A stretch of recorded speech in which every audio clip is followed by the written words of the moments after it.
I'm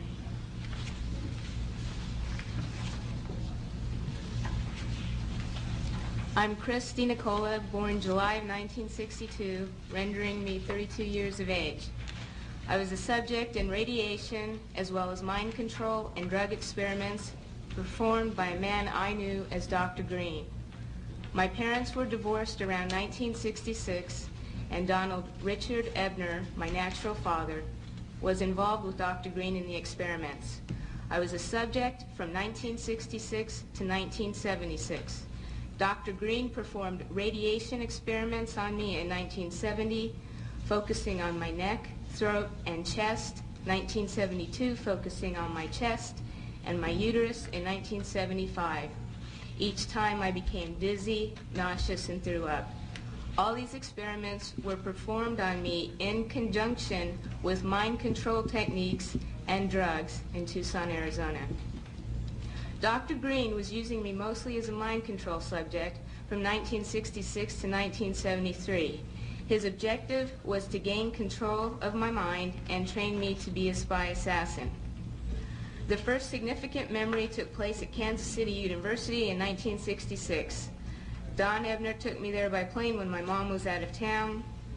I was in what looked like a laboratory, and there seemed to be other children. I was strapped down, naked, spread eagle, on a table, on my back. Dr. Green had electrodes on my body, including my head.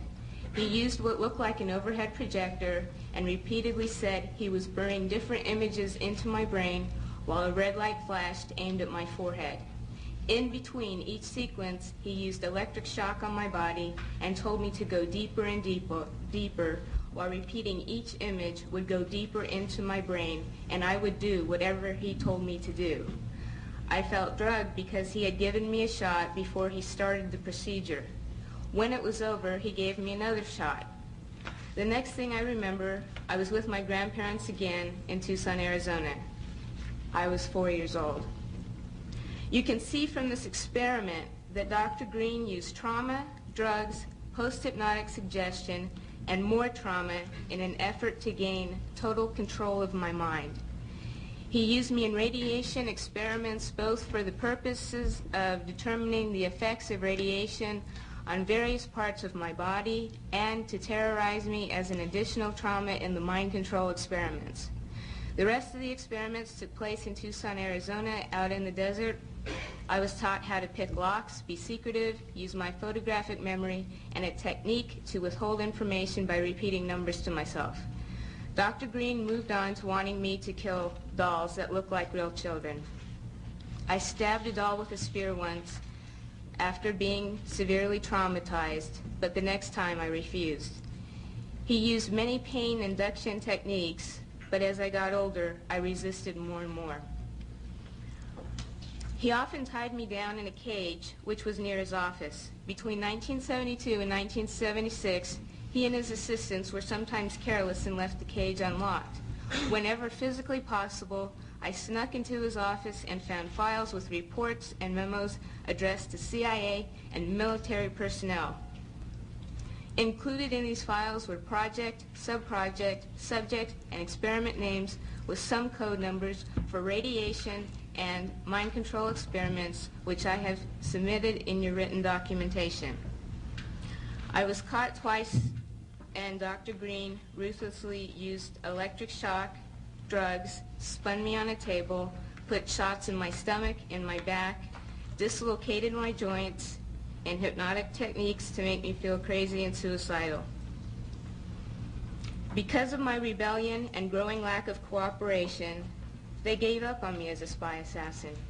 Consequently, the last 2 years, 1974 to 1976, Dr. Green used various mind control techniques to reverse the spy assassin messages to self-destruct and death messages. His purpose? He wanted me dead, and I struggled to stay alive all of my adult life. I believe it is by the grace of God that I am still alive. These horrible experiments have profoundly affected my life. I developed multiple personality disorder because Dr. Green's goal was to split my mind into as many parts as possible so he could control me totally.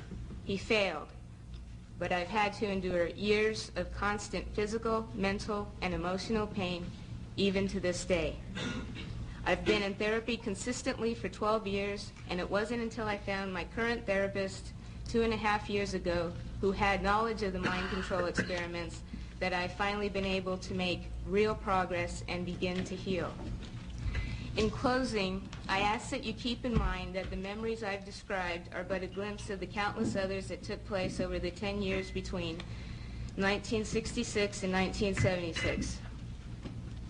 That they weren't just radiation, but mind control and drug experiments as well. I have included more detailed information of what I remember in your written documentation. Please help us by recommending an investigation and making the information available so that therapists and other mental health professionals can help more people like myself. I know I can get better. I am getting better.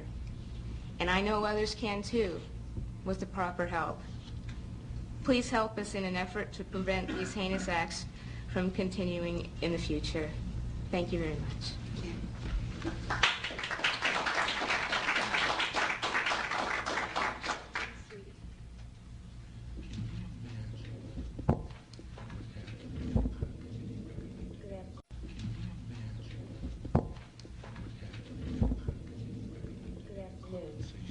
Between the years of 1957 and 1984, I became a pawn in a government scheme whose ultimate goal was mind control and to create the perfect spy, all through the use of chemicals, radiation, drugs, hypnosis, electric shock, isolation in tubs of water, sleep deprivation, brainwashing, verbal, physical, emotional, and sexual abuse.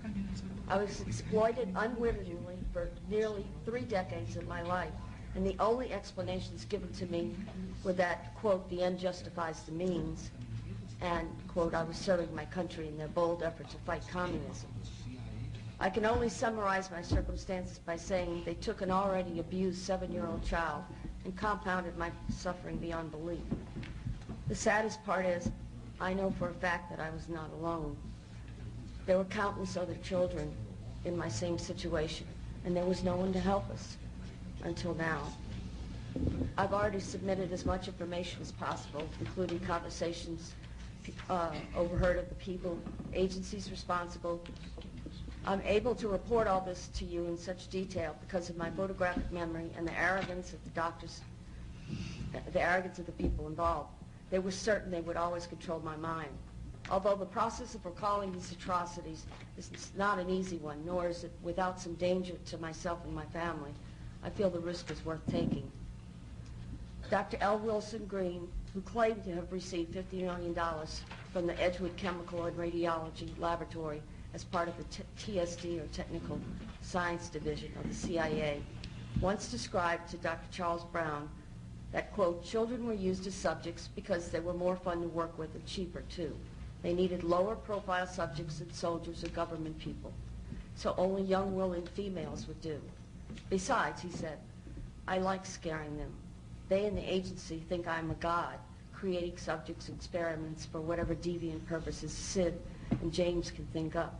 Sid being Dr. Sidney Gottlieb, James, Dr. James Hamilton. In 1958, I was to be tested, they told me, by some important doctors from the society, or the Human Ecology Society. And I was instructed to cooperate. I was told not to look at anyone's faces and not to ignore any names, as this was a very secret project. But I was told to be brave, and all these things would help me forget. Naturally, as most children do, I did the opposite and remembered as much as I could. Dr. John Gittinger tested me, Dr. Cameron gave me the shocks, and Dr. Green the x-rays.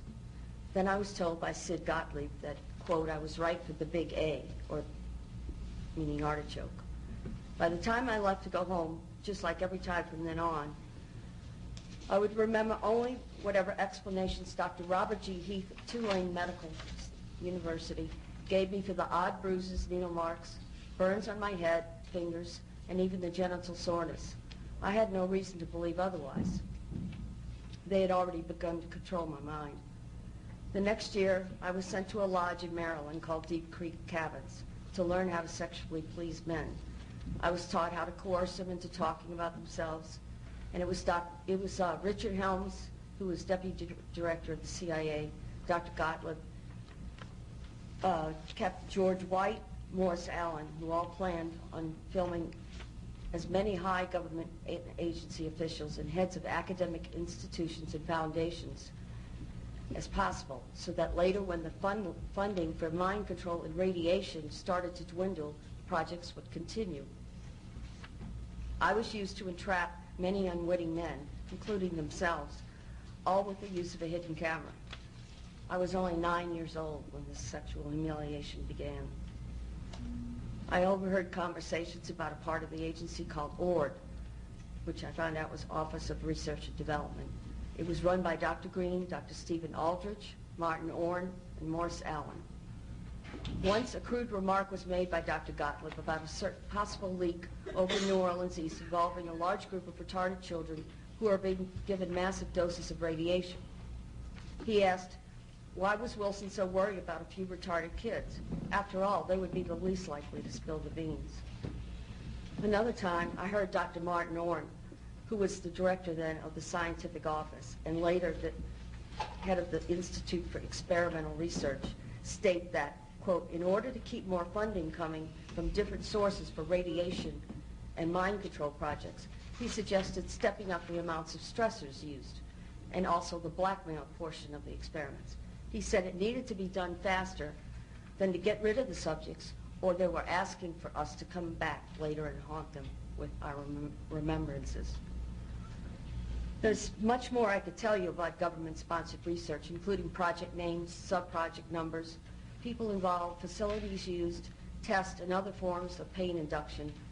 But I think I've given more than enough information to recommend further investigation of all the mind control projects, especially as they involve so much use of the radiation. I would love nothing more than to say that I dreamed all this up and need just to forget it. But that would be a tragic mistake. It would also be a lie. All these atrocities did occur to me and to countless other children, and all under the guise of defending our country. It is because of the cumulative effects of exposure to radiation, chemicals, drugs, pain, and subsequent mental and physical distress that I've been robbed of the ability to work and even to bear any children of my own.